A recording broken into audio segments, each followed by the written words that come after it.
दुखद समाचार जिला गाजीपुर की घटना है। एक ही गांव से 4 लोगों की लाश काशीदास बाबा की पूजा में हाई टेंशन तार से 4 लोगों की मौत हुई। बाबू, ये सुन करके पूरे गांव सभा, पूरे प्रदेश का लोगों का दिल कांप गया है। बाबू, मैं अशोक पांडे इस घटना के बारे में मैं बताना चाहता हूं साथियों कि जौनी माई का कोख उजड़ के ले बाबू, जौनी बहन का सिंदूर धुआ गई, जौन बालक बाप की साया से दूर हो गई बाबू, ये ढोंगी जो पूजा कराने वाले व्यक्ति आग पीछ बताते हैं, क्या उस घटना के बारे में उनको जानकारी नहीं थी? जो लोग स्वयं आग मंगाते हैं, आग मंगाकर समाज में दिखाते हैं कि मैं शक्ति से आग मंगा रहा हूं, लेकिन ये घटना घटने वाली थी, उनको नहीं पता था। मैं कह रहा हूं, दुखवा का टूटल बा पहाड़ मोरे मीतावा, पहाड़ मोरे मीतावा, रोवेला सभे आंसू ढार मोरे मीतावा, रोवेला सभे आंसू ढार मोरे मीतावा। ए बाबू, लोग श्रद्धा सुमन से भगवान का पूजा अर्चना करावेलन, लेकिन कोमों में पूजा होला, ढेरों में पूजा होला, छोटो बांस गड़ाला, लंबो बांस गड़ाला, लेकिन ई धन्य बा, धरती धन्य है। लोग भगवान के नाम पर भी क्या करते हैं?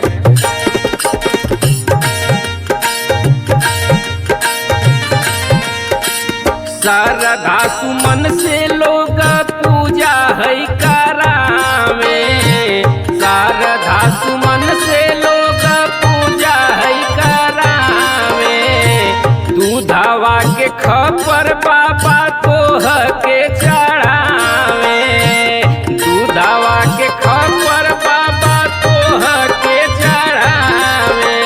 ए बाबू, आशा था से टूटल विश्वास मोरे मीतावा, विश्वास मोरे मीतावा, दुखवा का टूटल है पहाड़ मोरे मीतावा, दुखवा का टूटल है पहाड़ मोरे मीतावा, दुखवा का टूटल है पहाड़ मोरे मीतावा।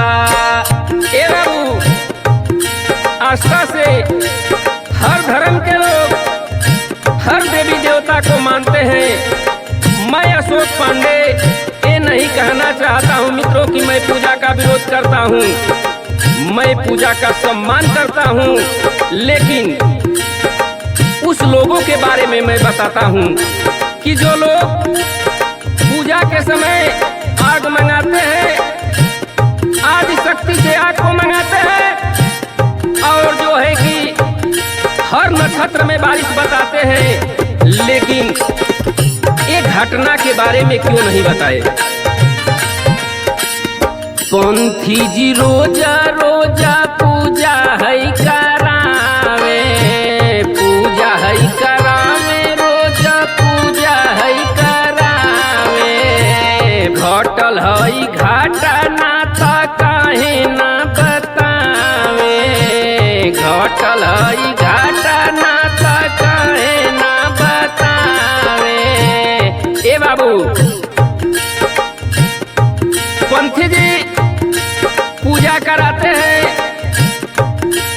हर चीज को बताते हैं, दुख कलेश को दूर करते हैं, लेकिन जो 4 लाश एक गांव से गई, उसी गांव के पंथी जी क्यों नहीं इस घटना को बताए कि ऐसी भी घटना होने वाली आज है।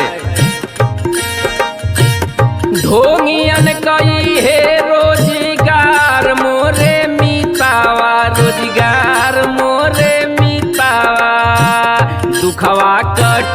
टूटल बा पहाड़ मोरे मितावा, दुखवा क टूटल बा पहाड़ मोरे मितावा, दुखवा क टूटल बा पहाड़ मोरे मितावा।